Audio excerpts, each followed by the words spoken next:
Déjà, bienvenue à tous pour cette conférence.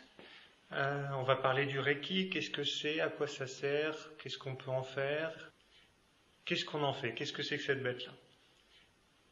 Et pour ça, on va commencer par un petit peu d'histoire. Donc le Reiki, ça nous vient du Japon.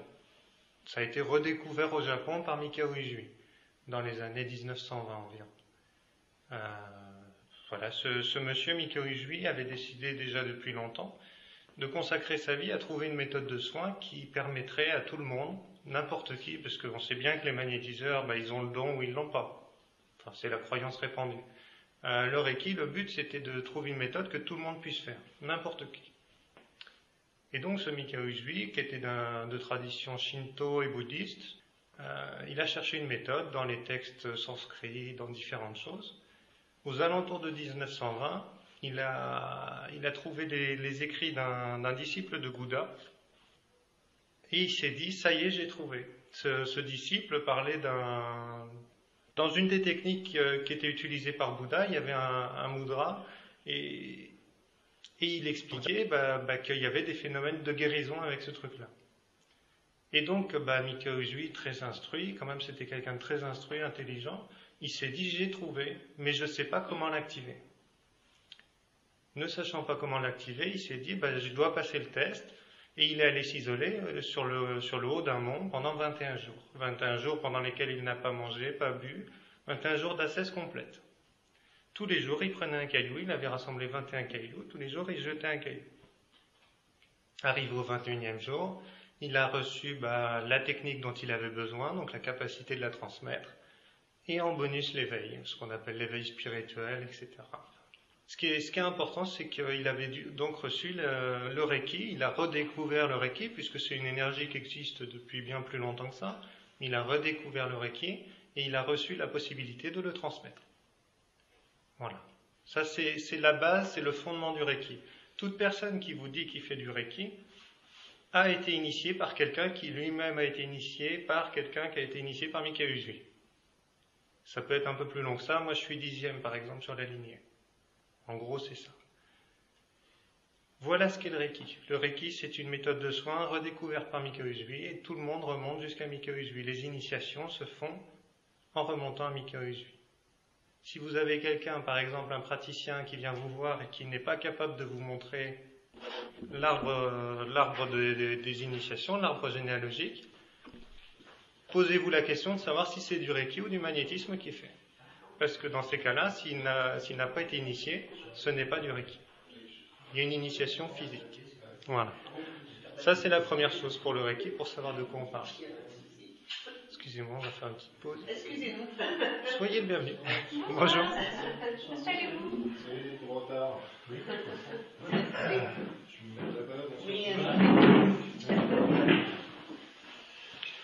Enchanté, bienvenue.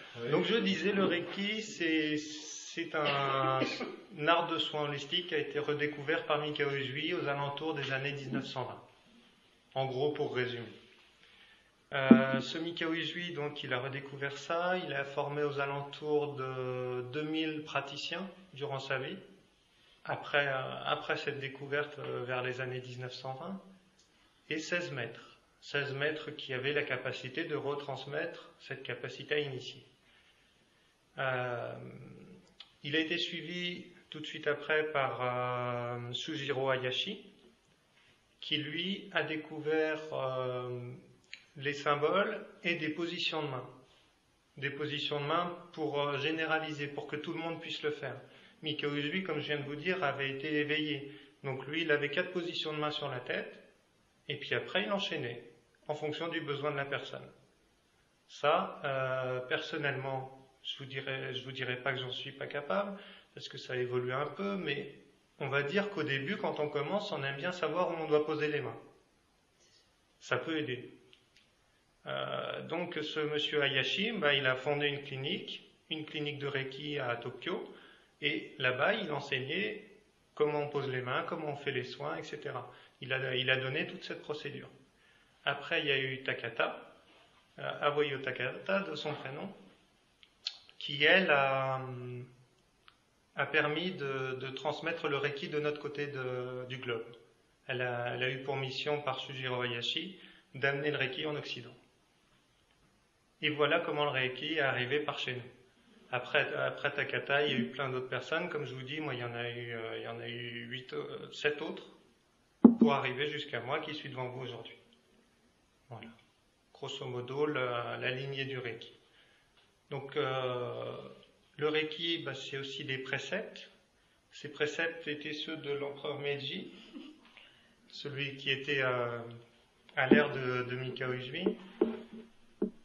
Ces préceptes disent Kyo dakewa ikaruna chinpai suruna kanchashite gyo ageme ito ni shinsetsu ni. Ça veut rien dire pour vous. Cela dit, en français traduit, ça donne ça. Juste pour aujourd'hui. Ne te mets pas en colère. Ne te fais pas de soucis. Avec gratitude, vis honnêtement et sois bienveillant envers tout ce qui vit. Vu ce qu'on pratique, il est très intéressant de chercher à appliquer ça. Que ce soit dans les soins qu'on fait en Reiki, mais je dirais même dans sa vie. Ça peut aider. Des questions jusque-là? Non. Ça va pour vous, non? Ok. Oui. Très bien. Alors le Reiki, l'étymologie du nom. On a Rei qui parle de l'énergie universelle, l'énergie divine, vous pourrez y mettre les noms que vous voulez. C'est l'énergie de notre environnement globalement. Le Ki, ça va être notre énergie propre.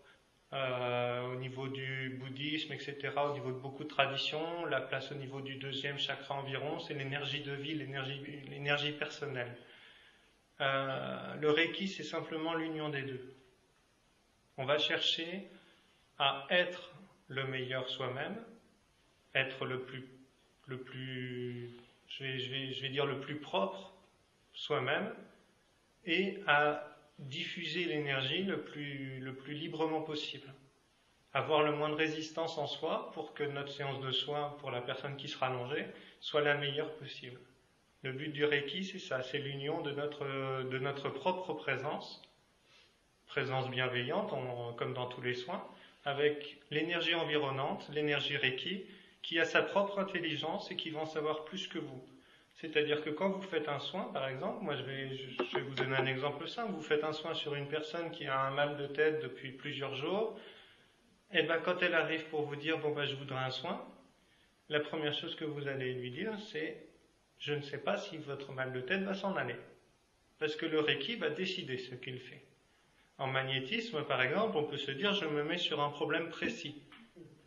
En Reiki de base, je ne dirai jamais à quelqu'un que son problème va s'en aller. Je n'en sais rien, ça ne m'appartient pas. Tout ce que je dirais, c'est qu'on va voir si on peut faire quelque chose.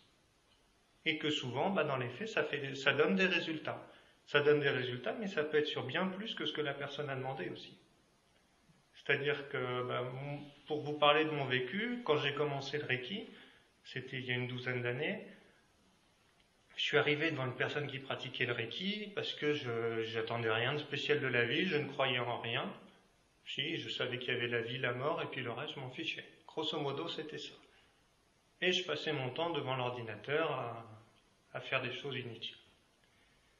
Je suis allé à cette séance de soins et j'ai commencé j'ai trouvé une détente que j'avais pas recontactée depuis très longtemps, et j'ai commencé à rouvrir les yeux sur le monde autour de moi. Donc ça agit bien plus que sur le corps physique, ça va rééquilibrer dans l'ensemble.